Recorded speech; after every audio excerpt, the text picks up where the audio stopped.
So you mentioned also how potentially online education is changing or will change student financial aid.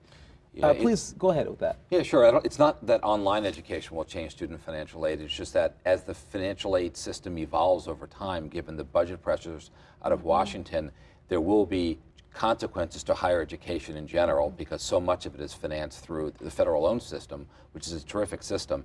However, when you have a population that's so reliant on that, if that system changes, it will cause people to make different decisions. Yeah. And it will make price potentially, if the funding goes down, it will make price more of a factor in people's choices. You know what I found at city colleges was with a lot of these for-profit institutions, there was a lot of predatory lending that was going on and a lot of promises, and they weren't getting their degrees, that students would come back to the city colleges of Chicago, $30,000 in debt and no degree. They'd been promised this whole idea that they would have a degree and a job. Just sign here. Yeah.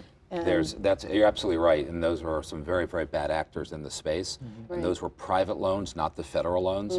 So there's a new federal shopping sheet that's coming out that will force more disclosure. There needs to be more disclosure. My own belief is that there needs to be full transparency between any school and any student of all the costs. And again, on a personal view, I think it needs to be for your entire degree program, not just a course or a semester, and then make sure students, in this case, understand the full costs they're getting into and what that debt service payment will be upon graduation, and not have the unfortunate situations that have happened in the past. And that's another issue as well. I mean, I don't want to veer off the conversation, but that is a true issue because students at 18 and 19 really have no comprehension of the amount of debt that they're taking on.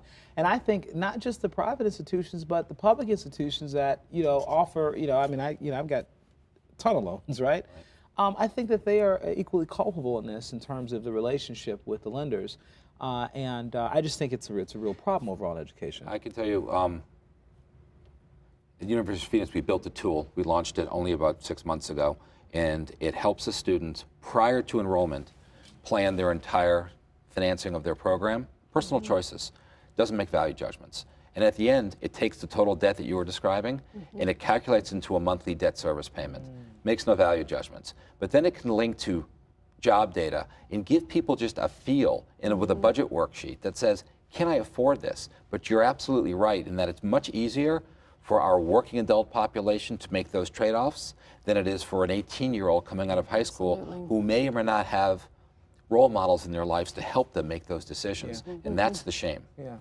And and the other thing that we didn't really talk about in the other show is really the question of how much is a four-year college degree, traditional college degree, necessary given changing economic landscape? So I always tell the story. My dad never finished college.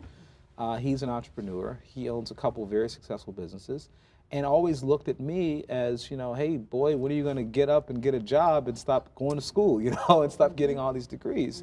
And so I think there are questions there too that this online issue is dealing with.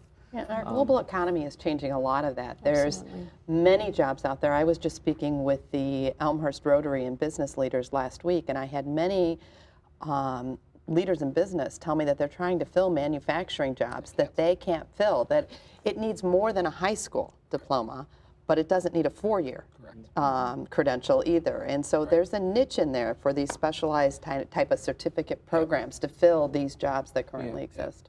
Aligned with businesses, curriculum shaped by businesses, and it's certificates that may or may not be stackable or be able to be articulated into a degree, because I believe there's this false panacea that if you go and get a degree, you will succeed. I think those days are long gone. And therefore, to make sure you get the skills you need for whatever you want to do to be successful. There's a school, Western Governors University. It's a not-for-profit school that's all fully online, that's moved to a competency-based model. So that model is yet another change. Not only is it online, but it's competency-based. And there's a movement now for other schools. Southern New Hampshire University is applying for competency-based. Even University of Wisconsin recently put out. That's awesome. We're out of time. I'm sorry. But thank you all so much for joining us. Thank you.